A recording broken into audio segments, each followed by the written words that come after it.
하나님께서 우리에게 주시는 말씀은 시편 131편 1절에서 3절의 말씀입니다.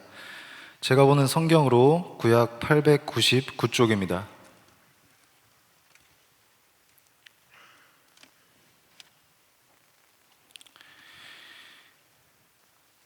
이제 시편 131편 1절에서 3절의 말씀을 봉독하겠습니다.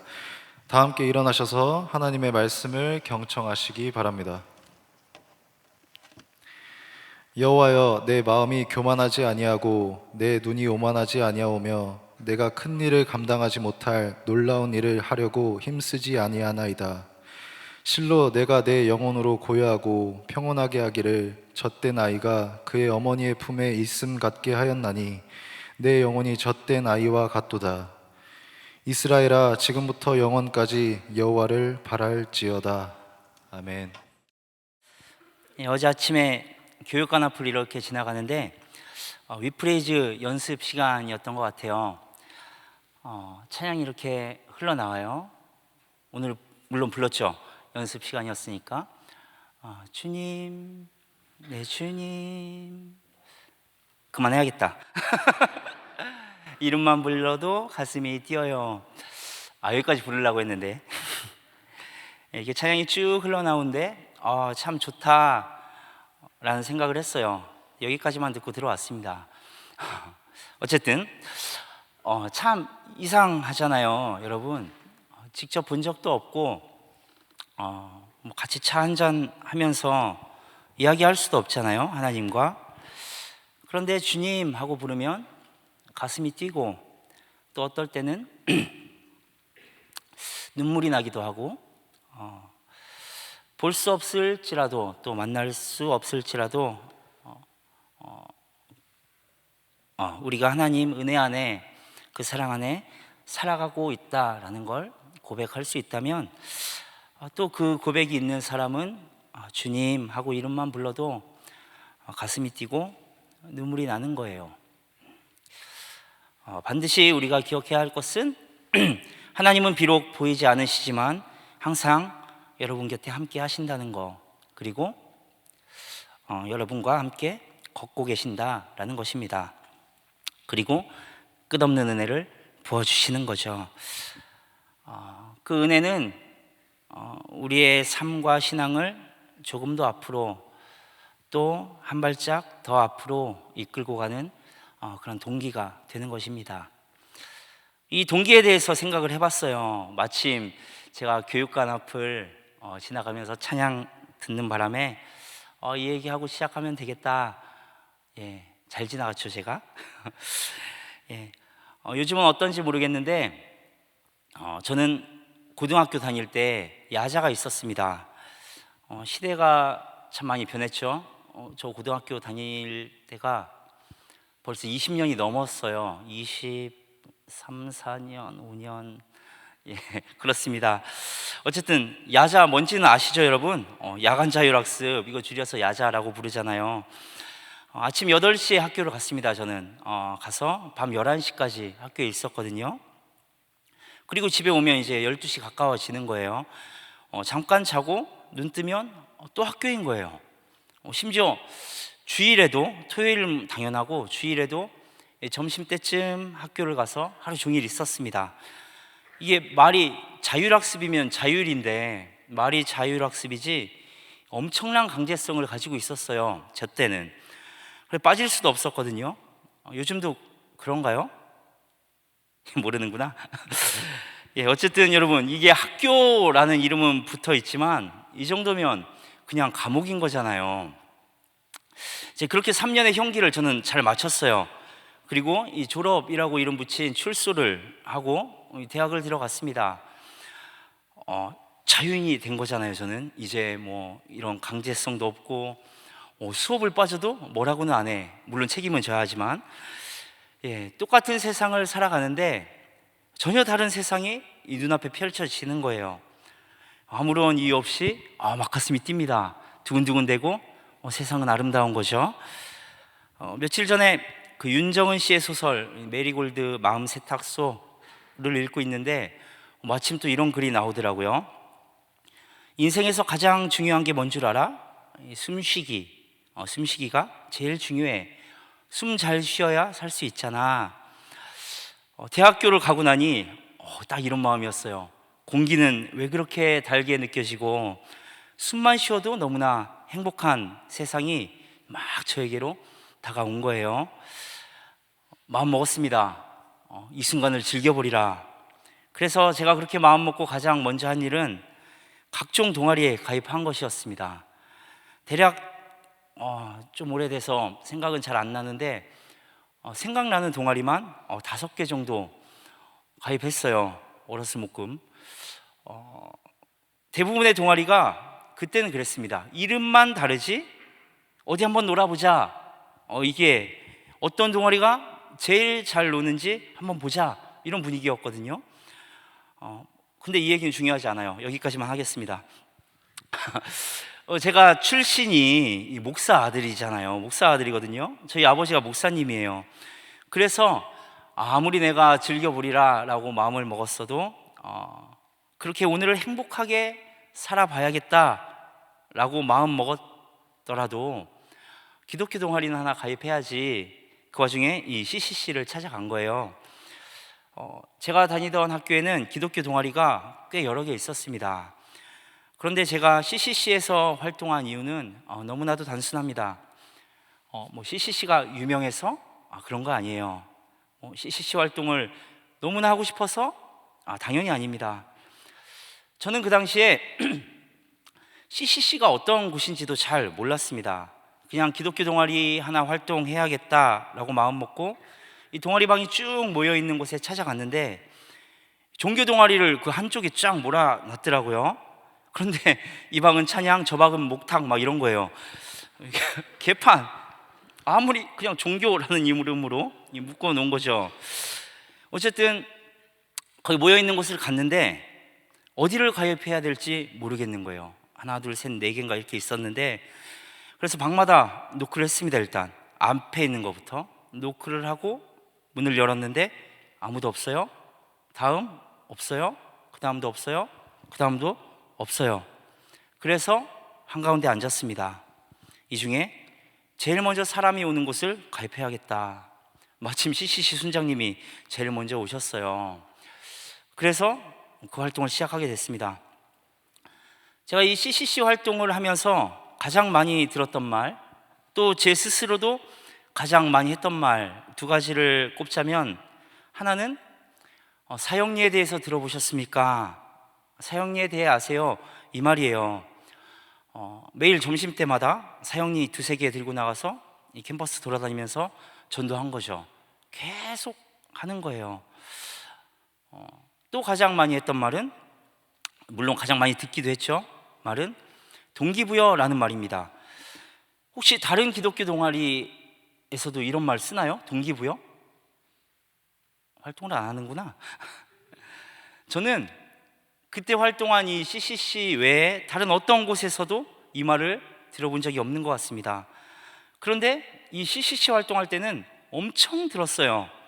이 동기부여라는 말이 뭐냐면, 예를 들어 CCC 체프를 드리는 날인데 누가 안 가려고 해요. 서민기 목사님이 안 가려고 해요. 그러면 간사님이나 순장님이 저한테 와서 말하는 거죠. 애노가 서민기 목사님 체프를 안 간다는데 가서 동기부여 좀 해라, 이런 거예요. 죄송해요. 또 다른 예를 들어볼까요? 여름방학이면 CCC에서 수련회를 크게 합니다. 그럼 간사님이 이 순장들을 모아놓고 말씀하세요. 순원들 동기부여 잘해서 수련회 많이 참석하도록 해라. 근데 이런 건 좀 이해가 되는 말이잖아요. 근데 이런 큰 행사 말고도 별거에 다 갖다 붙입니다. 동아리방이 지저분하네? 좀 치우도록 동기부여 좀 해봐, 이런 거. 애녹이 간식 좀 사게? 동기부여 좀 해봐, 뭐 이래요. 어쨌든 최다 동기부여인 거예요. 그냥 뭐든지 동기부여. 그런데 어느 순간 처음엔 저도 이상하다 생각했는데 저도 이 말을 아무 때나 자연스럽게 쓰고 있는 것을 알게 됐습니다. 그런데 여러분 생각해 보세요. 누군가에게 동기부여한다, 동기를 부여한다 라는 것이 뭘까요? 강제가 아닌 스스로 움직일 수 있도록 그 마음을 움직여준다, 그런 말 아닐까요? 의식적으로든 무의식적으로든 우리의 움직임에는 반드시 어떤 동기가 있기 마련입니다. 그렇게 우리를 움직일 수 있게 만들어주는 이 동기라는 것이 얼마나 중요해요, 여러분. 우리가 어떤 일을 한다고 할 때 이제 그렇게 행동하도록 우리 마음을 이끌어주는 동기, 정말 수많은 이유와 상황에 의해서 만들어지겠지만 저는 크게 두 가지로 생각해 볼 수 있겠다라고 정리해 봤습니다. 하나는 내가 가지지 못한 무언가를 가지기 위해, 내 안에 채워지지 않은 어떤 무엇을 채우기 위해 행동하는 것이죠. 또 다른 하나는 이미 충분히 가지고 있는 것, 나에게 채워져 있는 것을 나누기 위해 행동하는 것입니다. 그것이 재물이든 경험이든 취업이든 관계든 나에게 부족하고 모자란 것을 채우는 것, 내가 아직 가지지 못한 것을 가지기 위해 하는 것, 또는 경험이든 어떤 위로든, 물론 이런 추상적인 것 외에 물질, 재능, 모든 분야에서 내가 가지고 있는 어떤 것을 나누기 위해 하는 것, 이것이 동기가 되고 우리의 삶의 모양을 만들어가는 것이죠.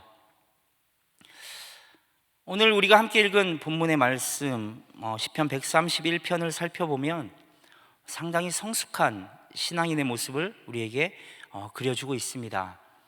131편의 소제목은 다윗의 시, 곧 성전에 올라가는 노래, 이렇게 되어 있거든요.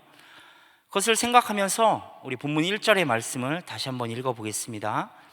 여호와여, 내 마음이 교만하지 아니하고 내 눈이 오만하지 아니하오며 내가 큰 일과 감당하지 못할 놀라운 일을 하려고 힘쓰지 아니하나이다.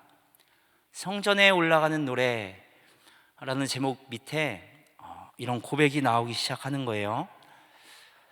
저자 다윗은 1절에서 하나님을 믿는다고 하면서도 영적인 모습이 아닌 어떤 영적 고갈 상태로 고군분투하면서 힘들게 살아왔던 자신의 과거를 회상하고 있는 것입니다. 그리고 그 과거를 생각하며 지금 자신의 마음을 이렇게 고백하고 있는 거예요. 하나님, 제가 이제 교만한 마음을 버렸습니다. 내 눈이 바라보던 오만한 길에서 돌아섰습니다.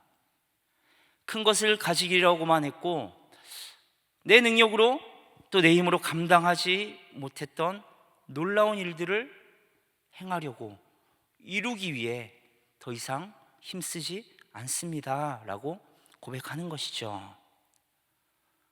다시 말하면 과거의 자신은 이런 것들을 가지기 위해 삶을 바쳐왔다는 거예요. 교만했고 오만했으며 누구보다 큰 것을 가지려 노력했고 누구도 이루지 못했던 어떤 업적들을 이루기 위해 살아왔다는 것입니다. 그런데 이제 고백하는 거죠. 지금은 그런 것들을 다 버렸습니다. 이 고백의 제목이 아까 이야기했던 성전에 올라가는 노래라는 것입니다. 이 고백의 시를 생각하며 우리가 다윗의 생애를 살펴본다면 이게 어떤 의미인지 조금 더 알 수 있는 것이죠. 여러분, 다윗 어떤 사람입니까? 유대인들을 생각해 보면 지금도 참 대단한 사람들이에요. 지구상의 전체 인구의 0.2% 정도 된다고 합니다. 그런데 이 사람들의 업적이 어마어마하죠. 역대 노벨상 수상자 중에 20% 이상이 유대인이라고 합니다. 미국 아이비리그 대학 교수진의 30% 이상이 유대인들이래요. 미국 100대 기업 CEO의 40% 이상이 유대인일 정도로 엄청난 사람들이 유대인이라는 사람들입니다. 뿐만 아니라 어떤 금융, 예술, 과학, 분야를 가리지 않고 탁월한 두각을 나타내는 것도 바로 이 사람들이에요. 이렇게 대단한 민족인데 이 사람들은 자신들의 또 자기 민족의 전성기는 바로 이 다윗 왕 때다라고 생각하는 것이죠. 그 시절을 그리워하고 그 시절의 영광을 다시 찾고 싶어 합니다. 유대인들이 아직까지 기다리고 있는 메시아 이미 오셨는데, 그렇죠 여러분? 그런데 그들은 아직도 기다리고 있잖아요. 기다리고 있는 메시아는 여전히 다윗의 후손이어야 하고, 그가 와서는 이제 다윗과 같이 찬란하고 영광스러운 이스라엘을 재건할 것이다 라고 믿고 있는 거예요. 다윗 대단한 사람이라는 거죠. 그리고 다윗의 왕국은 이렇게 위대한 나라라고 말하는 것입니다. 그런데 다윗은 이것을 이루기 위해 자신의 모든 것을 다해 살아왔다는 거예요. 자신은 물론이고 자신의 부하들 그리고 온 백성들을 끊임없이 몰아붙였겠죠. 결과는 성공이었습니다. 주변의 나라들을 정복했고 이스라엘은 점점 강해졌고 또 부유해졌습니다. 그러나 다윗은 만족하지 못했던 것이죠. 이 채워도 채워지지 않는 것들, 또 아무리 가져도 부족하게만 느껴지는 것들을 채우고 더 가지기 위해 더 빠르게, 더 강하게 이 모든 것들을 몰아붙인 것입니다. 이런 다윗의 마음을 움직인 동기는 무엇이었을까요? 아까 제가 정리했던 두 가지 중에 가지지 못한 것을 가지기 위한 것이라고 할 수 있겠죠. 아직 나에게 채워지지 않는 것들을 더 채우기 위함이었습니다. 그렇다고 다윗이 하나님을 믿지 않았느냐라고 하면 그렇지 않죠. 하나님을 잘 믿었습니다. 이 모든 것을 가지지 못했을 때도 다윗은 누구보다 하나님을 잘 믿었습니다. 이 사무엘상 17장을 보면 왕이 아닌 목자였을 시절에 다윗이 나옵니다. 크고 강한 골리앗 앞에서 그 골리앗을 상대하기 위해 서 있는 다윗입니다. 다윗은 골리앗을 상대하며 이렇게 고백하고 있습니다. 사무엘상 17장 45절 같이 읽어볼까요? 다윗이 블레셋 사람에게 이르되 너는 칼과 창과 단창으로 내게 나아온 나는 만군의 여호와의 이름 곧 내가 모욕하는 이스라엘 군대의 하나님의 이름으로 내게 나아가노라. 뒤이어 47절의 고백은 제가 읽겠습니다. 또 여호와의 구원하심이 칼과 창에 있지 아니함을 이 무리에게 알게 하리라. 전쟁은 여호와께 속한 것인즉 그가 너희를 우리 손에 넘기시리라. 얼마나 담대한 고백이에요. 전쟁은 여호와께 속한 것이다. 너희들이 아무리 강할지라도 하나님께서 우리에게 승리를 주실 것이다. 멋지잖아요? 이렇게 고백하고 있는 거예요.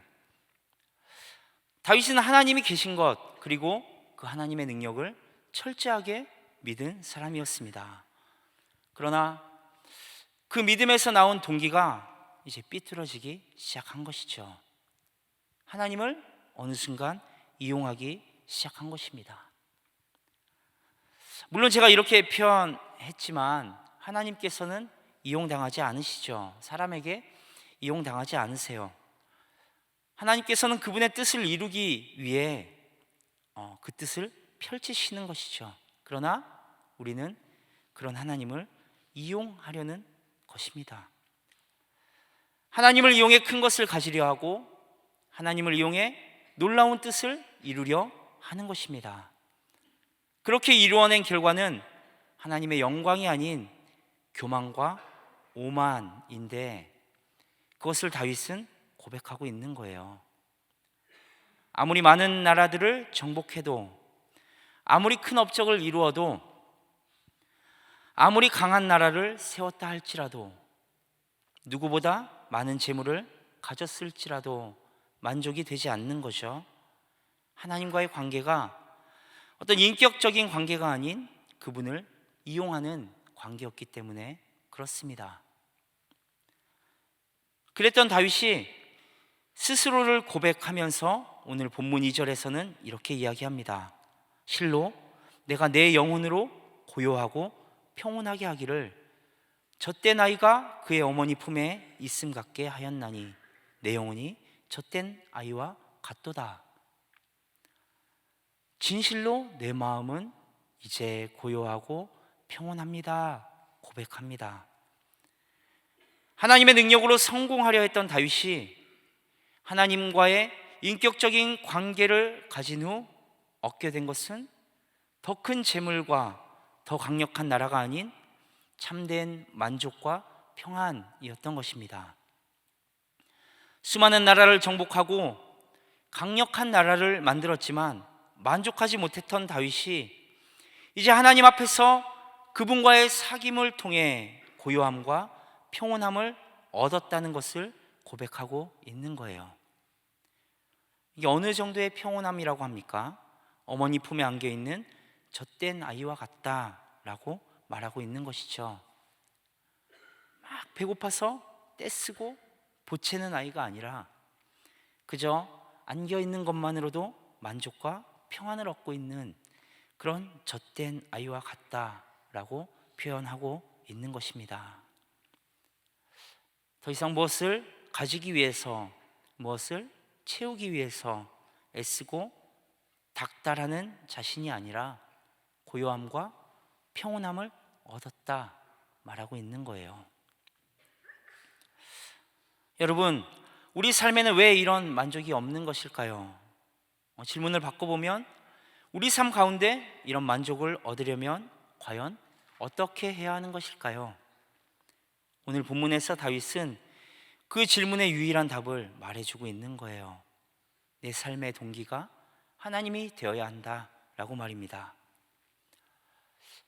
그렇다면 하나님의 동기는 무엇일까요? 여러분, 하나님의 동기 생각해 본 적이 있으세요? 이렇게 드넓은 우주를 만드셨잖아요. 또 그 안에 있도록 아름다운 지구를 만드셨어요. 저는 우주에 참 관심이 많습니다. 그런데 어떤 별을 봐도 지구보다 아름다운 별은 아직 못 봤습니다. 물론 어딘가에 있을 수는 있겠지만 아직까지는 못 봤어요. 이렇게 아름다운 지구를 만드시고 또 그 안에서 복작복작 살아가고 있는 우리들을 만드셨습니다. 만드시고 버려 두셨나요? 우리와 함께 하시는 거예요. 성경을 자세히 보지 않더라도 여러분, 이 성경 어플로 함께라는 단어를 한번 검색해 보십시오. 저도 지난주 설교 준비하면서 검색해 봤거든요. 생각보다 훨씬 많은 구절들이 나오더라고요. 그렇게까지 볼 생각은 없었는데 보다 보니 은혜가 돼서 대부분 구절들을 다 보게 됐습니다. 여러분, 한번 쭉 훑어보세요. 정말 무수히 많은 곳에서 하나님이 우리와 함께 하시겠다 약속하시고 또 진실로 함께 하시고 또 우리에게 함께 하자 계속해서 말씀하고 계시더라고요. 왜 그러실까요? 하나님의 동기가 거기에 있기 때문에 그렇습니다.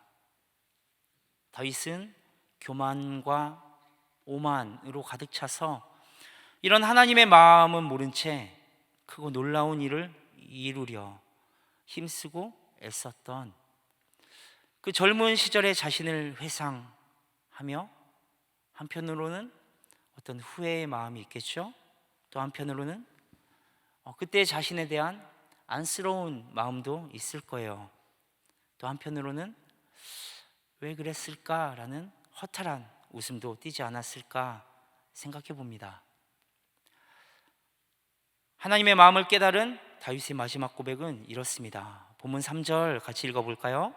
이스라엘아, 지금부터 영원까지 여호와를 바랄지어다. 지금부터 영원까지 여호와를 바랄지어다. 오직 그 안에서만 참된 평안을 찾을 수 있게 되고 또 하나님의 동기가 우리의 동기가 될 때 우리가 행하는 모든 일들이 교만과 오만의 결과가 아닌 그제서야 하나님의 일이 되는 것입니다. 저는 사랑하는 사람이 있습니다. 여러분 어때요? 사랑하고 있습니까? 스캔. 지금 얼굴에 미소 띈 사람들 좋습니다. 예. 사랑이라는 말만 들어도 미소가 지어지고 웃음이 난다면 사랑하고 있는 거예요. 반대일 수도 있죠. 사랑이라는 말만 들어도 막 마음이 아리고 머리가 멍해지고 그대를 생각하면 우울해지고, 그래도 그 사람도 역시 사랑하고 있는 거예요. 사랑하는 사람을 떠올리면 웃음이 나든 마음이 아리든 동일하게 바라는 것은 함께하고 싶다라는 것 아닐까요, 여러분? 그저 함께 있는 것이 참 좋다. 때로는 서운해도 괜찮아. 이해가 안 될 때도 있지만 괜찮아. 별거 안 해도 네가 있다는 존재만으로 위로가 돼. 아무것도 안 하고 있어도 함께라면 즐거워. 전 그래요. 안 그렇습니까? 어쨌든 사랑입니다. 내가 그 사람을 사랑하고 또 그 사람 또한 나를 사랑하는 것을 어느 순간 알게 돼요. 그렇다면 어떨까요? 그 마음과 기분? 그걸로 충분하다. 또 얼마나 행복한 그 마음이 우리에게 들겠습니까? 인간적인 사랑을 생각해도 이렇게 행복한데, 하나님께서 우리를 바라보시는 마음은 이런 인간적인 이해의 사랑을 훨씬 또 넘어서는 것이지만, 이 정도의 마음만으로 우리와 함께 하신다 생각할지라도 가슴이 뛰지 않습니까? 그리고 그 사랑의 정점을 예수 그리스도를 통해서 우리에게 보여주신 거예요. 그것과 동일한 사랑을 지금까지 그리고 앞으로도 우리에게 보여주실 것이다 말씀하시고 행하고 계십니다. 그리고 우리에게 손을 내미시는 거죠. 너도 나와 같은 마음으로 같이 걷자라고 말입니다. 우리는 그 내미시는 손에 참으로 거창하고 머리 아픈 여러 가지 이름들을 붙여놨습니다. 사명, 머리 아프죠? 헌신, 순종, 부르심, 기타 등등. 그리고 그 손을 바라보며 많은 생각도 하죠. 능력, 자격이 있나 내가? 보답해야 하나? 내 삶의 상황과 환경은 어떤가? 역시 기타 등등. 그러나 하나님께서 내미시는 손의 의미는 단 하나인 거예요. 사랑입니다. 내가 너를 사랑한다. 너랑 함께하는 것이 내가 말하는 전부다 말씀하고 계신 것입니다. 충만히 채워져 있는 사랑, 넘치도록 채워져 있는 그것을 나누는 것, 그것이 바로 하나님의 동기입니다. 이제 여러분 차례를 드릴 차례입니다. 하나님, 사랑하지 이런 게 아닌 정말 이름만 불러도 가슴 뛰는 그 사랑을 드릴 차례입니다. 그리고 그 사랑을 동기로 여러분의 삶과 신앙을 살아낼 차례입니다. 어린 왕자가 지구를 떠나기 전에 이런 말을 남깁니다. 찬양팀 준비 좀 해주세요. 한번 제가 읽어볼게요. 사람들은 서로 다른 별을 갖고 있어요. 여행하는 어떤 사람에게는 별은 안내자이지만 다른 사람에게는 그저 작은 불빛에 불과하죠. 학자들에게 별은 연구 대상이에요. 내가 만난 사업가들에게 별은 곧 재산이기도 했어요. 하지만 이 모든 별들은 아무 말도 안 해요. 오직 아저씨만이 어떤 사람도 갖지 못한 별을 갖게 될 거예요. 밤에 하늘을 볼 때면 내가 그 별 중 하나에 살고 있을 테니까요. 그리고 별들 가운데 하나에서 웃고 있을 테니까요. 모든 별이 다 아저씨에게는 웃고 있는 것처럼 보일 거예요. 아저씨는 웃을 줄 아는 별들을 가지게 되는 거예요. 여러분으로 인해 하나님께서 바라보시는 이곳이 웃음이 넘치는 가장 아름다운 자리가 되길 바랍니다. 여러분 역시 하나님을 바람으로 참된 평화와 행복을 누리시기를 바랍니다. 하나님과 서로 바라봄으로 정말 가슴 뛰는 사랑, 그 가운데 하나님과의 더 깊은 하루로 나아가는 여러분들이 되시기를 바랍니다. 어떤 모습이든 동기는 그 사랑으로, 어떤 것을 하든 동기는 그 사랑으로, 하나님의 마음을 알아 같은 마음으로 여러분의 삶의 모습들이 채워져 가기도 소망합니다.